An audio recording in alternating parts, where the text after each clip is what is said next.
Welcome back to It's Life Loudly. Where life is messy, imperfect, and worth sharing. We're Dalton and Kristen Steichen, and we are excited to share stories and our experiences. Ones that might inspire, motivate, and hopefully make you laugh. We are not experts on this thing called life. We're just here chatting about it. It's life loudly. Hey, welcome. I'm here. We have a special guest. Dalton is going to... Hello. I was going to give you the mic. I'm here. Relax. Dalton's going to introduce a special guest that we have with us today. Drum roll, please. This right here is my good friend, Coke, Mr. Cole Thompson, who is retired. I am retired from the federal government Yes. at the early age of 26. Yes. And he is here as a special guest. Have you listened to our podcast? No, because I think I looked for it on the podcast app on iPhone, and I don't think it's on there. I don't think we're on... What's it called? iMusic? It's just That's our podcasts. next one. It's just Well, that's good podcasts. because... Go back So you to have no it. idea what we do on here. Not really, but I was on the TikTok live one time when weren't you doing a live episode one day? Oh, yes. Yeah, I think I've seen one or two for a few minutes. So we start with our joys and our hards for the week. So we're going to let Dalton start. And just put me on the spot right away, huh? My heart is still weather because I'm still not done harvesting, and I could be a lot closer to done harvesting if it wasn't for weather. So that, and it's also breakdowns are hard and not fun because I've had my share of those the last few days. And my joy would be hunting season, even though I don't know how much I'm going to get to go. That was exciting. Do you want to go next? Do I want to go? Yep. What's your hard this week? You know, I was trying to think over here, and it's a good question. Because there's not anything really hard about my life right now. I just wake up and go hunting every day. That's a good problem to have. Like, I do not do much other than that. What's your opinion on the government shutdown, Mr. Government Employee? Well, I think we should do this every October. November. Yeah. We should do this every year around this time. That'd be great. But I know people out there that live paycheck to paycheck ain't liking it, but No. I'm quite the fan of this just because I like to hunt so much. Do you get an inside scoop being an employee? Like, I hey, know this is what's going to happen? Or I know as little as you guys do. You're not I told have anything? No idea. Nothing. But I just saw on my way here that they're thinking about, or the Senate passed. I think they can pass a deal, so it's going to be soon, I think. So tell us what you do, since nobody out there knows. In a nutshell, I administer the Farm Bill, all our programs. So explain what that means.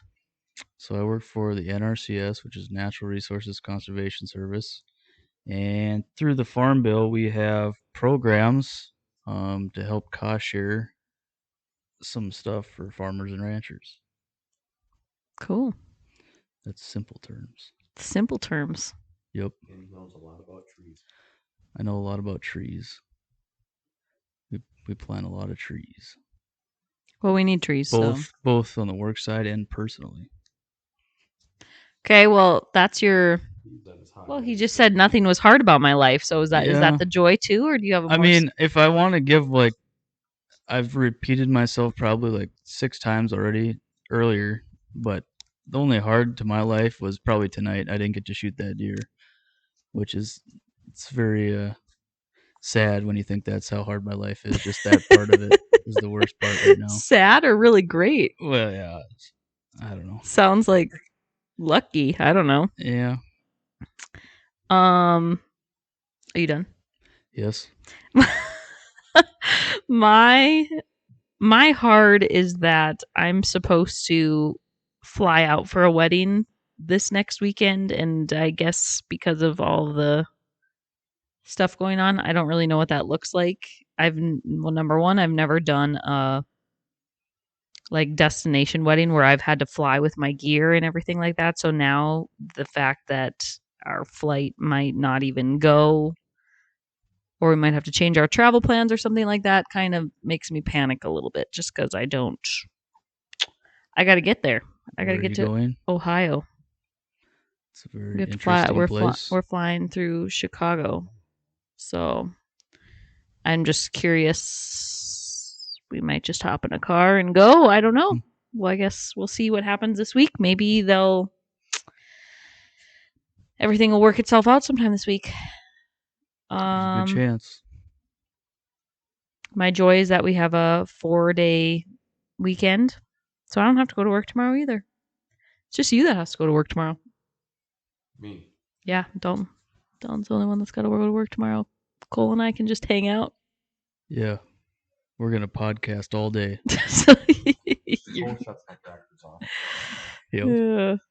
So, yeah, because we have a couple days off from school, so I might actually get caught up around here and figure out how I'm going to logistically pack all my gear and everything to Ohio. That's my plan for tomorrow. So, today we are talking about hunting. You two know each other because you both love to hunt.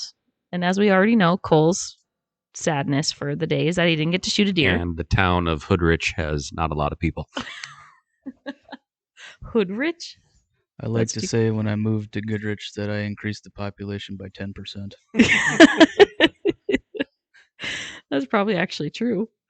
Okay, so first we're going to have you guys share how you met. I remember meeting Cole when he was just a little kid. I don't know. You probably weren't even that little. We were probably honestly little. I don't know how old. I'll let you explain more about that. I just remember the first time hunting with Cole. It was a cornfield, and he was probably 12, 11. Yeah. And I was in high school. Yeah. Or something like that. Maybe like 16, 17. So explain, like, why were you two even together? What's the connection? The two Steves Yeah. were the connection, probably. Our good pal, Steve. Because Steve was basically taking us. And, it was a group of people. Showing us how to... He was the one showing us, or... I don't know, he kind of showed us how to hunt ducks, I'd guess. Pretty much, yeah. Steve. What do you mean explain who that is? How did you guys meet a random guy named Steve? Explain. How did you even... None of your family members are there, so how did you even get included into that group of people? I have no idea. Steve. And I think as far as me, I was a farm kid who, if they took the farmer's kid hunting, they could hunt the farmer's land. Pretty much how that went, I think. Tell me where you're from. I am originally from Bismarck, North Dakota. Lived there for 10 years and then moved to West Fargo. And then why come hunt here? Why come hunt here? So my dad's side of the family is from Goodrich. And I actually live in my great-grandparents' house, built in 1949. Wow. So I don't... Right by the school. Yeah, I don't pay for a mortgage. I don't pay rent. That's how I make out pretty good during this government shutdown. I don't have a lot to pay for. So explain your story about the cornfield. Well, I just remember... Was your grandpa Bill on that hunt? I don't think so. No? I don't remember who was all there. I mean, I remember your dad was there. Rourke was there. Us two. Maybe Doug?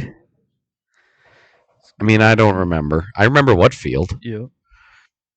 And that was the hunt. I think this was also... I mean, I had seen you before this. Mm-hmm. Like playing foosball and stuff.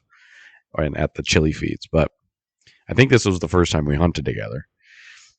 And I remember we were out like picking up birds and counting birds, and this was like one of the first times I heard Cole talk. I mean, because he just was always very quiet, almost never talked, and all of a sudden he yells, "Get down!" And a duck comes in, and his gun clicks 3 times, and this little 11-year-old kid just screams a cuss word.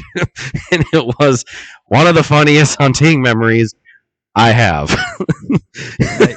So I think it was me, you, Steve, and then that one other guy. I think there's just 4 of us on that hunt. Was it Brian Yoakum? Yep, Yeah, I think so. I think so too. There's 4 of us, and yeah, we ended up. We can't share all the details, but we'll just say it was a good hunt. Yes, We were probably done in all of 20 minutes. I think shot so, a limit yeah. of ducks. Yep.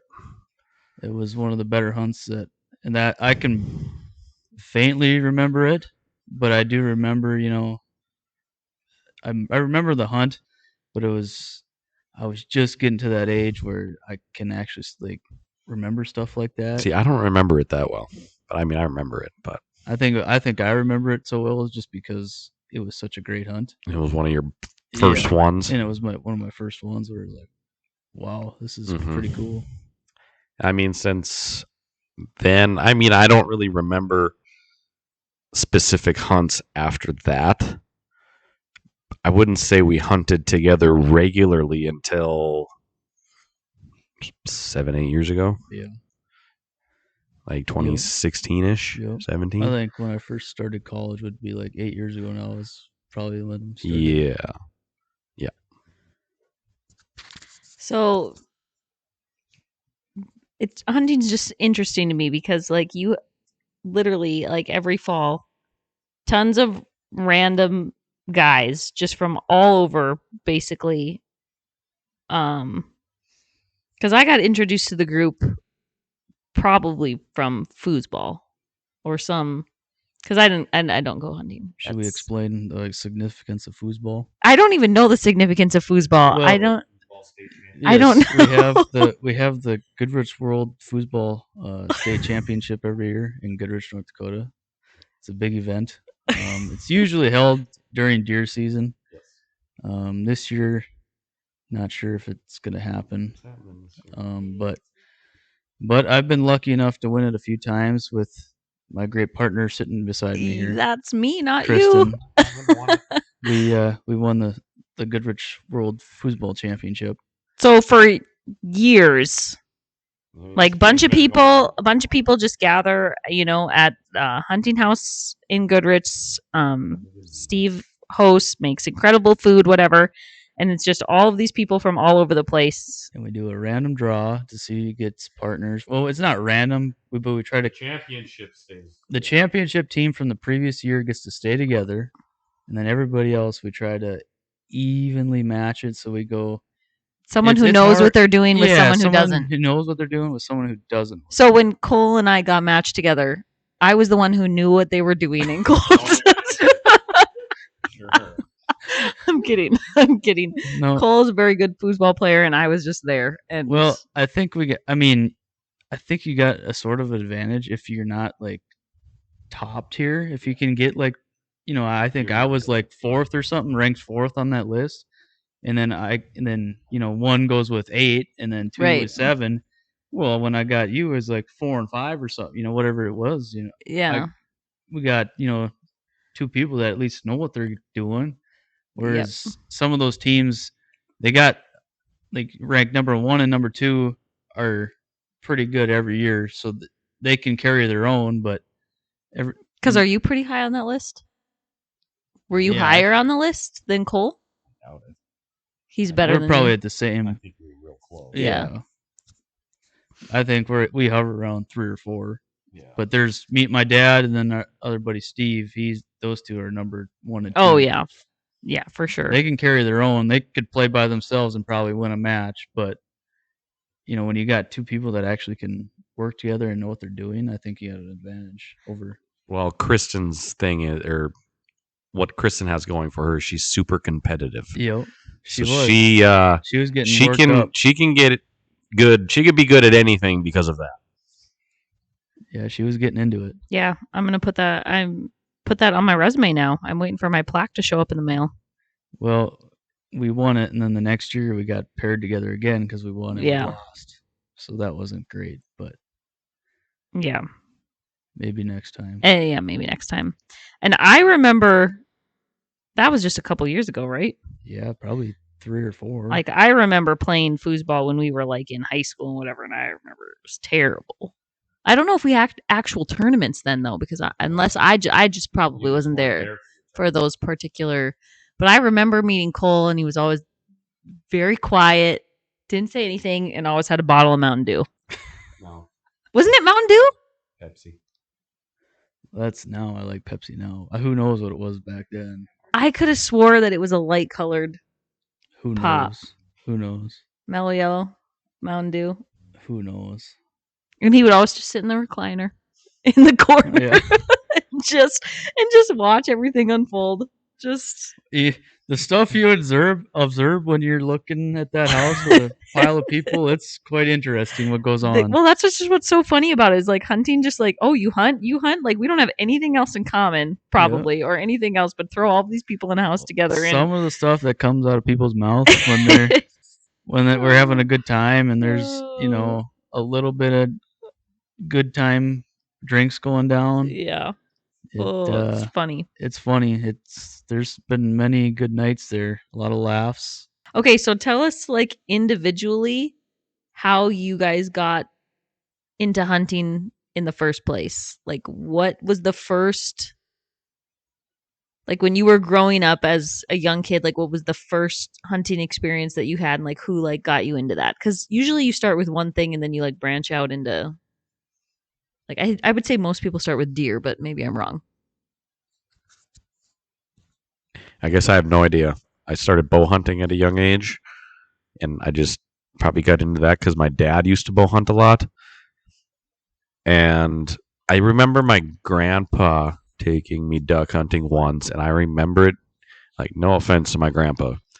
It's not his fault, but it was not a great experience.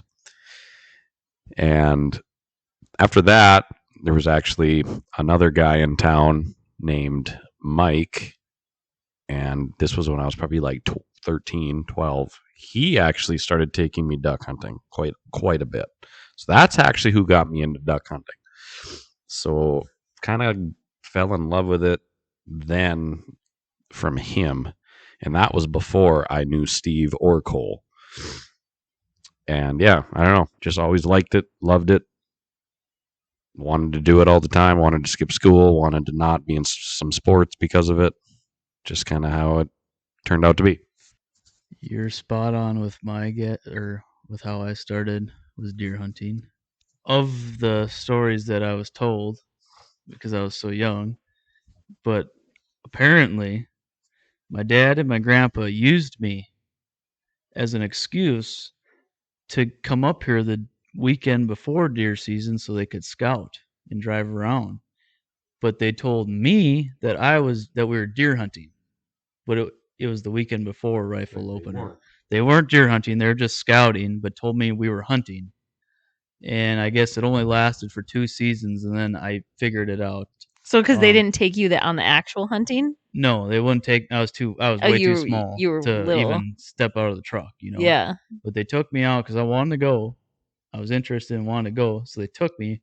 But it was the weekend before deer opener, so they could just drive around and find deer and scout. And then apparently the second year we did that, a question came to my brain. Apparently I asked my dad, "Why aren't we shooting them?" Because we were seeing deer. So I kind of figured it out on my own.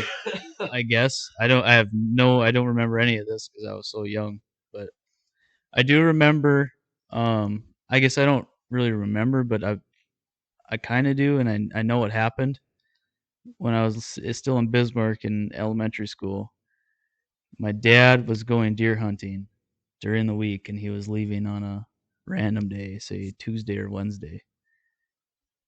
And I started bawling in the living room because my mom wouldn't let me go. That's how much I loved hunting at that point. I just wanted to go. So what is it about it? Like why, like every person who hunts, you either like are just obsessed with it, or it's just like some people like it because of the social aspect. Like deer opener is like a big deal in some families because all the family comes together and it's just like this fun thing. But like you two that are like completely obsessed with the sport, like what what is it about it that like I don't know, because because you have both have had like I'm not going to say terrible experiences, but like had more probably. I mean, maybe you've had better experiences than worse experiences, but you know what I'm saying. I'd say for both of us, it's not about killing. It's about the challenge of getting what we want. Exactly. It's always about chasing it's about the something. chase. It's about the respect. It's about learning. It's about seeing how these animals react in different situations and in different weather and in different this and in different that. And how It's about outsmarting them. we have to adjust. It's about game plans. It's about when you're duck hunting and you shoot a full line of greenheads. It's the best feeling in the world. We're always chasing that, and when it finally happens, because it doesn't happen often. No. You have to have quite a few ducks there and a lot of opportunities to shoot all greenheads. But when it happens, it's like, But we're pretty good at that. yeah. I mean, we live in the right place to have that to do opportunity. yes. So is deer hunting both of your favorites? I know deer hunting is Dalton's. Well, that's why I have a follow-up question if it was going to be the same, but if it's not going to be the same, then I'm going to ask a different question. As much as I like deer hunting, I think I like ducks more. But I'm starting to fall in love with upland games more because of my dog. Yep. Having a dog will change that a lot. Mm-hmm. But no, my favorite will be I would choose bow hunting any day. And it's not that it's my favorite because I love waterfowl hunting. I mean, but when you shoot a deer with your bow and it's a target buck you're after and the adrenaline rush you get, I mean, there's just it's crazy. Speaking of that, we do have one goal that we're chasing as we speak. We're trying to get mule deer with our bows.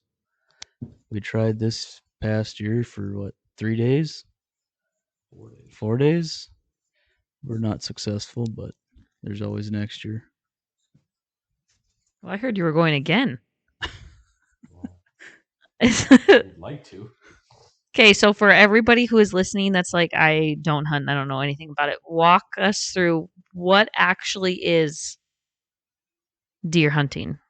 What is all involved in that? Start to finish. How do you start? How do you start?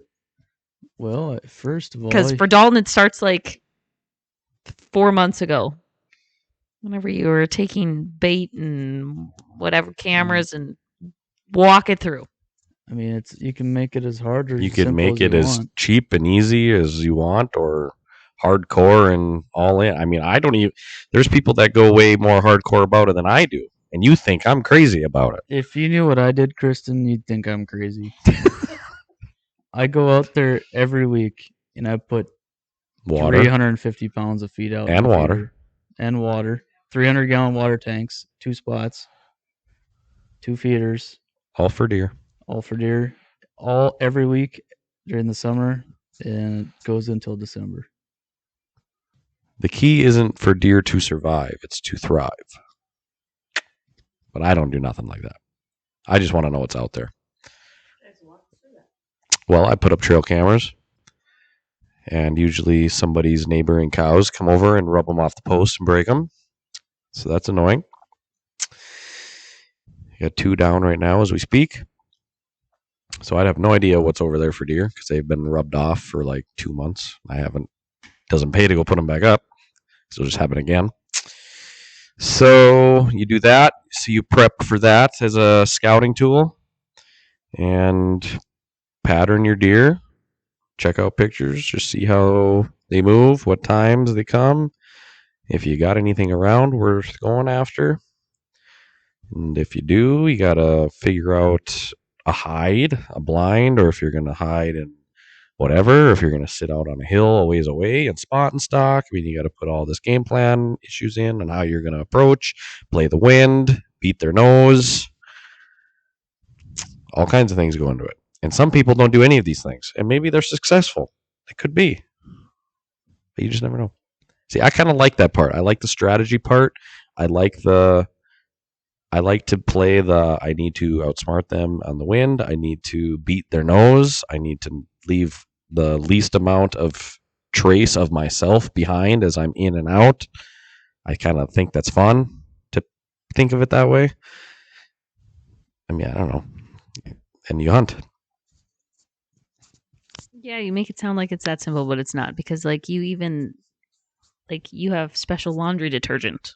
Yeah. Like we could, I mean, There's laundry. you're making it detergent. sound much more simple than it is. It's very complicated. Like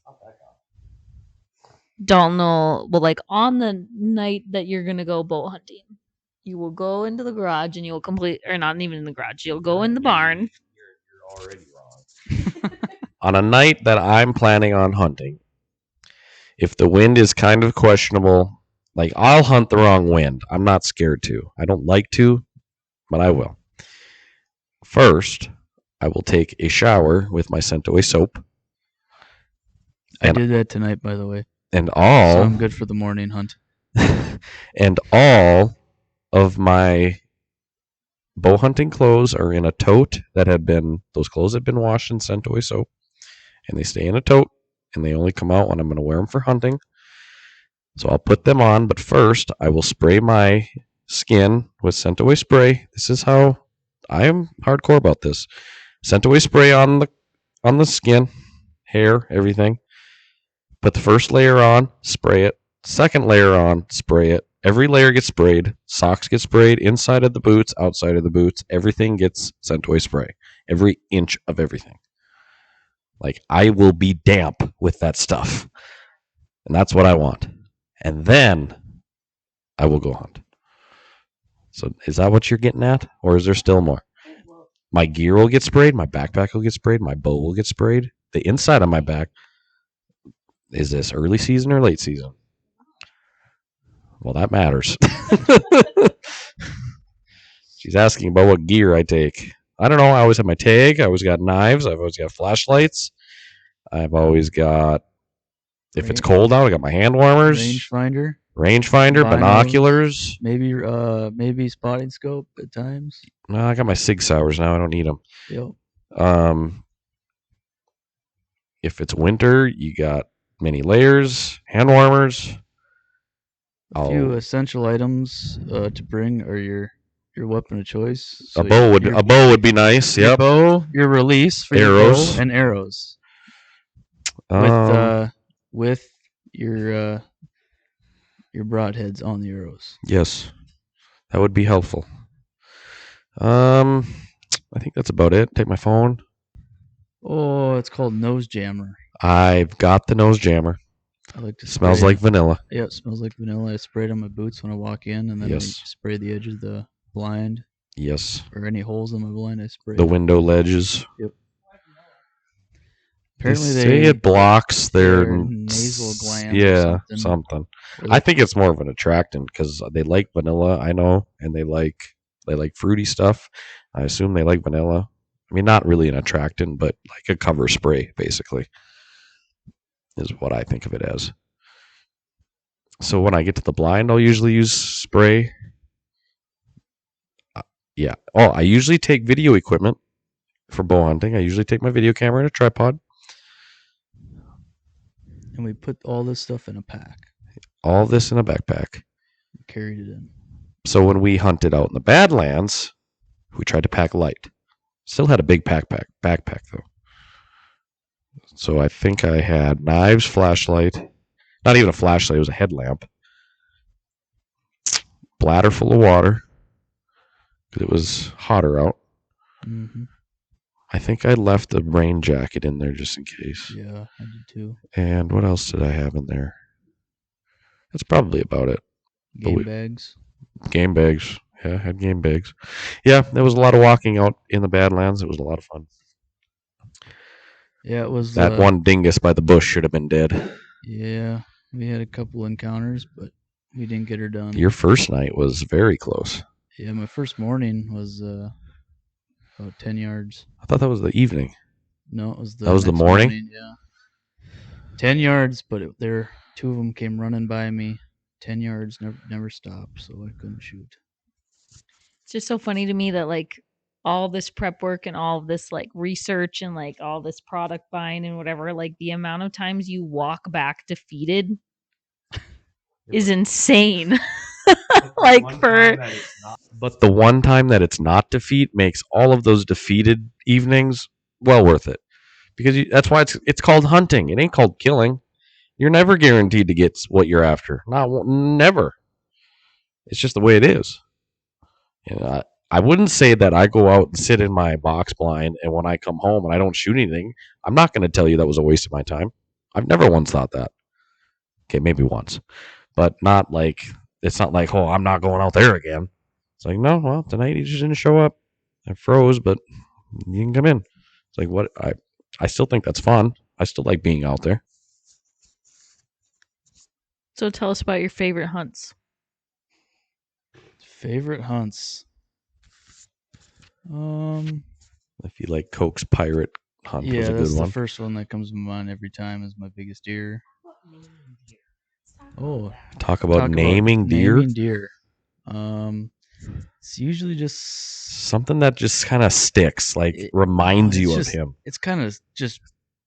It's not. Some things just kind of randomly fall into line. Other things make sense. So the biggest deer I killed, we nicknamed him Pirate because his left eye did not work. So normally in trail cam pictures, and like when you shine a deer in the headlights, their eyes both their eyes glow. Same thing happens with the trail camera at night. Their eyes glow. His one eye did not glow, so I believe it was not working. Yep. So then I called him Pirate. And he showed up for multiple years. I don't usually name deer unless they show up for 2 or 3 years. That's another part of it was he showed up for 3 years on trail camera, and that's why I named him. So the year that you let me bow hunt up there and I passed Pirate, did you shoot him the next year? Yes, the next year. Okay. Yeah, that one hurt. Yep. 160-inch deer in front of me. Can't shoot him. I'm glad you didn't let me though. He blew up. I told him he couldn't shoot it. Yeah, there he was. Biggest deer I've ever had in front of me. Couldn't shoot it. I actually think I had him in front of me twice. He had a bigger one in front of him. There was a monster in front of me. He could have shot that one. I should have. If that would happen to me today, I would take that shot because I have practiced at 80 yards quite a bit now, and I have a bow that I'm a little more confident at that range. I'm not saying I would take that shot, but I'm more tempted to take that shot now than I was then. But man, if I would wound a deer like that, it would make me not want to hunt ever again. So I probably wouldn't take it because he was 80 yards, I think. Yeah. That thing was a massive deer. That was luck. Probably one of the biggest. That was a fun hunt. That whole night was fun. And when he come over that hill, was like, that's bigger than Pirate. Yeah, that was a big one. So Pirate's your favorite. What else? Probably the other two that just stick out above all are my Texas hunt. I went to Texas, and then my first elk. That would be fun. Those two just stick out because they were not in the same place as I usually hunt. My favorites are my velvet deer. That was fun. I can remember that. Clear as day, 2012. 2 bad shots on him. First arrow. First I shot him. I set the camera up, had pictures of him in daylight nonstop. Opening day came, and I couldn't hunt because we were gone for something. And then the second day, I went out in the morning because I was getting pictures of him morning and nights. So I went out early in the dark out there that second morning. And I remember that was before cell cams. So I think it was a Browning camera, and they've got like an LED light that flickers when they when their movement sensor goes off, it blinks. So I remember being able to hear deer and see that light in the dark the whole time I was there. And then the sun finally came up and there were does or whatever, and they left. So I pulled the card when I left, and he was in front of me the whole time in the dark. So I went back that evening, and no deer, no deer, no deer. And like 15 minutes before dark, he finally steps out of the corn and he makes his way to the bait pile. And I shoot him, and I ended up spining him, and he went down. Which I'm not complaining about that because I was surrounded by corn, so that made the track job, clearly easy. So I was like, cool. So he was trying, he was spined, so he wasn't gonna die. So I jumped out, and I'm like, I've heard of people like going up to him and slitting their throats, and I'm like, I'm not doing that. I want to shoulder mount this guy. So I knocked another arrow, and I only had 2 arrows. I don't know why, because I was 18 probably. Knocked another arrow, and I went like 10 feet away. I think I was shooting my Bowtech at that point, and put it right where I needed to be. And as soon as I pulled the trigger, he turned toward me, and the arrow went right into his shoulder blade and didn't penetrate. I'm like, are you serious? So then Matt had to come and loan me an arrow so I could finish him, and he helped me get him out. So then the other deer is Donkey. He's probably one of my favorite hunts just because I chased him for like 2 weeks. The first time I had seen him was during rifle season and never really got a chance. And then the deer were wintering. That was an early winter that year. I remember it being like the first week of December. I was already feeding cows out here every day. And I noticed a deer herd out in the field feeding. And I'm like, oh, they kind of grouped up around here. Cool. I didn't even have a camera back there. So I quick threw a camera and bait out there, and then boom, he was there. I was like, what the world? So I started hunting him right away. And he was outsmarting me. And I remember the first encounter I had with him, he came over the hill with his herd of deer. All the deer come to the bait pile, and he lays down 100 yards away. Doesn't come any closer for the rest of the night. Just lays there. I'm like, what? What are you doing? So I don't know how much longer time goes by, but I ended up missing him twice, back-to-back nights. And I'm like, what is going on? And then it stormed. And after the storm, I don't know if their trail that they use got filled with too much snow, but they quit coming to my bait there. So I kind of spent a night out there just scouting on a hill, like, okay, where are these deer going? And they switched to a different field that was to the west of me. So I figured that out. I had a bail blind at this point. I drug it out there with the tractor because the snow is deep. Drug it out there with the tractor. I literally scooped up the bait pile I had into the bucket and moved it out there. And this would have been in January at this point because I remember moving the blind. I didn't even bother moving the camera. They're over here. I'm going to move everything. And the day after I moved everything, it was like 30 or 40 mile an hour winds. I'm like, okay, I'm not hunting that. So I let it sit. And then the next day I hunted, and that was the second to last day of bow season. And I ended up killing him. So that's my favorite. And then I would say favorite waterfowl hunt is just recently here, the back-to-back hunts we had last season in the corn of the snow goose shoot. Oh, I mean, it don't get much better than that. Those 2 days of the Saturday morning, go there to shoot ducks, and we still shoot ducks, but we shoot 80 some geese.